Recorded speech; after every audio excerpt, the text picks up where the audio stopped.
Hi, hello, this is Math Slime Sports. I'm Matthew Hurtado, and let's set the scene. You were involved in a horrific car accident. It was horrifying. Your car turned over, it flipped, and you banged your head pretty bad. Luckily, no one was injured, but you wake up in the hospital. After this traumatic event, you've realized that you have no memories, and that starting today, you are a new man in the city of Chicago. You have no relations, no ties, you're lost. Naturally, you turn on the TV, and you have to make a decision. Chicago sports teams, the good and the bad. I'm gonna go through it, and today I'm gonna be saying all the pros and minuses of being a part of each fan base. So let's get started.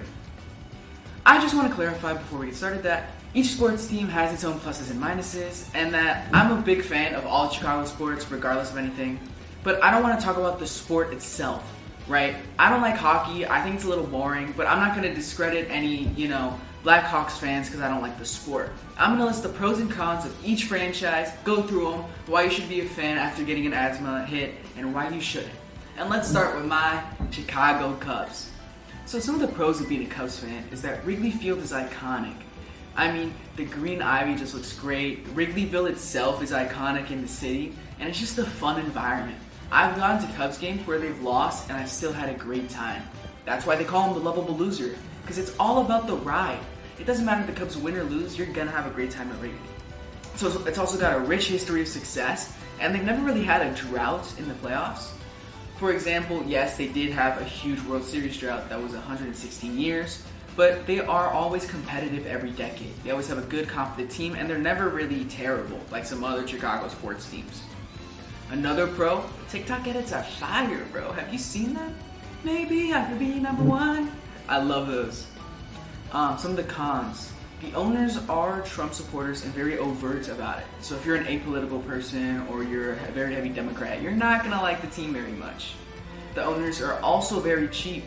I mean, they make the 5th most revenue in the MLB, and yet they've refused to pay any star above $80 million. The only person they've given a contract to is Jason Hayward. So you're just gonna have to be okay with a little bit of penny pinching and a little bit of bad owners. And finally, they're never gonna be one of these top teams in baseball. They're never going to be like the Yankees or the Dodgers or the Red Sox just because they refuse to spend money, at least with these current owners. And now that we got the Cubs fans out of the way, for every 10 Cubs fans, there's like 2 Sox fans. But let's get some of the pros. So first off, they have way better food options than Wrigley. I saw an ad for a campfire shake, and oh my god, it looks good. Their logo is really cool. It's a lot cooler than the Cubs. It's got like it says the letter Sox, but it looks like a little guy if you squint hard enough with a mohawk or like a swoop on his head. I think it looks sick. And then being a Sox fan feels more authentic to being in Chicago. Like I feel like the people in Chicago are Sox fans, especially south of River North. And the people who are Cubs fans are like your Naperville types, which isn't a bad thing. I just feel like it feels more authentic to the city.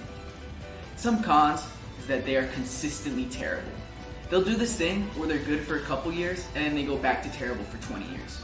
I mean, they just broke the record for most losses ever, and they're on pace to break it again this year. Another con is that they're the little brother in their own city.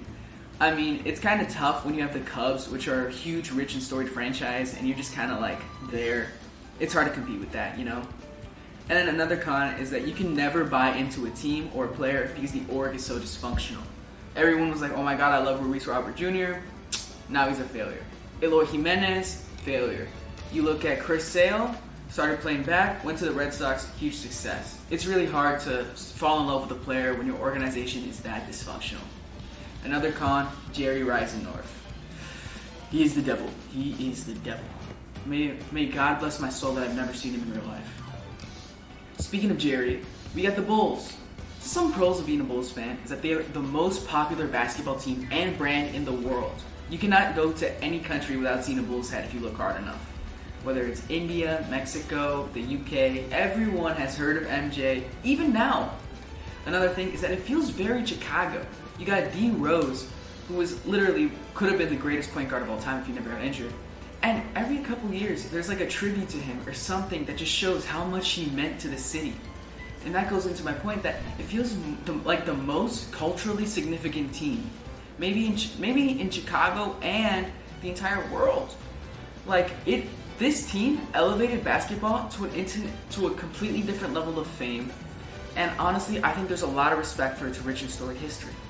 And finally, every game is winnable. There's some pros and cons of that, but this Bulls team was terrible, and they beat the 82-9 Warriors, bro. The 72-9 Warriors. The terrible Bulls team can win any game and lose any game. That's just kind of the ride you have to do as being a Bulls fan. So the cons, Jerry Reisendorf is a... they refuse to be bad, which means they'll never get goated. And what I mean by that is like they're never going to tank to get a higher draft pick, which statistically, if you have a top 5 draft pick, you need that to win an NBA final in the modern NBA. But what do I know? I'm just a guy on a couch. They still live off the MJ hype, definitely. Every couple years I see like an edit like, oh my god, we're building a new statue for MJ. Like, bro, get a new celebrity, please. And our medical staff is hell. We ruined D Rose's career. We almost ruined Ball's career. I don't know what's going on back there, but we really need to get it fixed. And I just want to reemphasize, Jerry Reisendorf is devil. Devil. Then you got the Blackhawks. Pros is that they're always really good at drafting. I always look at their draft picks and they're always pretty solid. I don't know too much about hockey, but they've done a great job at building up their talent from within. They had a legendary run in the 2010s. If you were in the city in the 2010s, oh my god, 2013 and 2015, they were on top of the world. And everyone was a Patrick Kane fan, everyone was a Jonathan Tays fan. Even people who never paid attention to hockey, like me, went to the parades. Cons, they're racist. I also said that I know I wouldn't say this, but I think hockey's a little bit boring. It's just like, it's just hard to watch, but that's my opinion.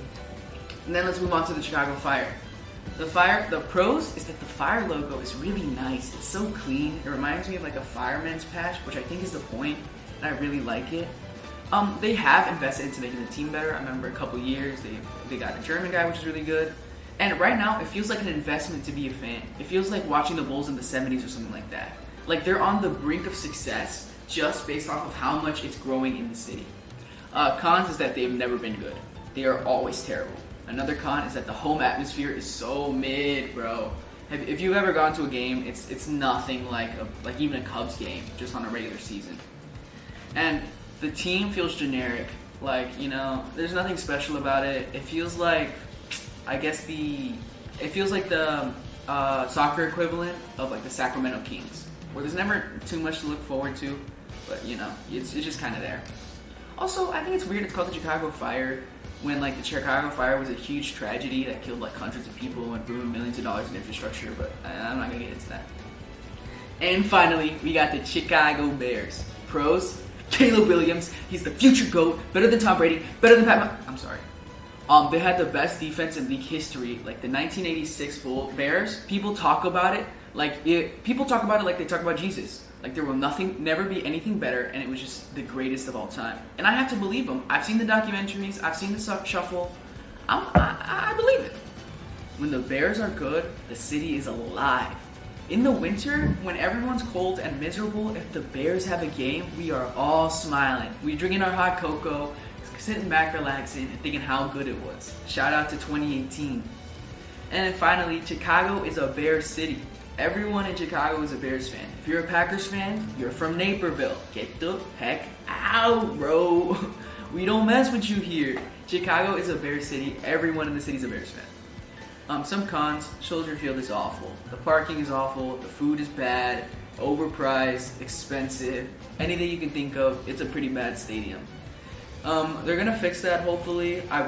If you ask me what side I'm on the lakefront side. I think it'll be a lot better with the Metra, because I am not gonna take a Metra to go to Arlington Heights of all places. And then another con is that they're still riding off the success of the 80s, same with the Bulls. But yeah. After this, you wake up from your unconscious guilt. You watch this video, and I hope that the trauma you sustained by getting in that car crash is fixed by your new love and passion, your refound passion for Chicago sports. Anyway, that's all I got to say. See you later. Bye.